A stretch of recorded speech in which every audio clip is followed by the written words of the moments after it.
Оđа за амбасадор на Македонија во Кина. Имам од Джемаил Чупи, поранешен кандидат за градоначалник на Дебар од редовите на БЕСА, е на листата на амбасадори кои владата ја усвои на 12 декември на предлог на МНР.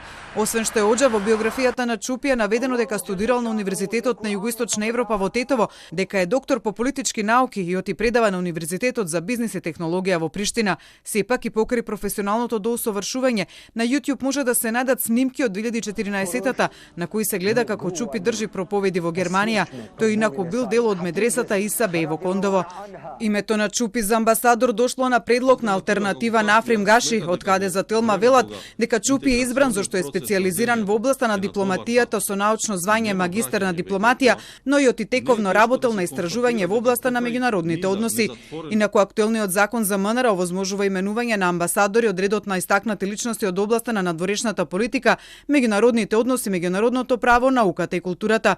Дискутабилно во именувањето на Чупи е тежината на неговиот професионален бекграунд за да може да биде избран за амбасадор, ако до пред само 5 години бил имам. Инаку Чупи не е единствениот спорен на новата листа од 19 амбасадори. Според информациите на Телма, во номинираните има и со двојно државјанство, што не е дозволено според законот за надворешни работи. Неофицијално со хрватско државјанство се двајца, едно од имињата има црногорско, а известно е дека двојно државјанство има уште најмалку еден на списокот.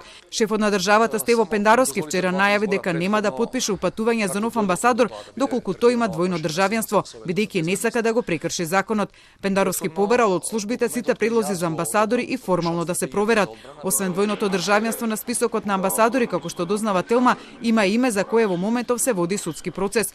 Телма побара информации од МНР и од владата околу проверката на кандидатите дали ги исполнуваат законските одредби да бидат амбасадори, од каде добивме идентичен одговор.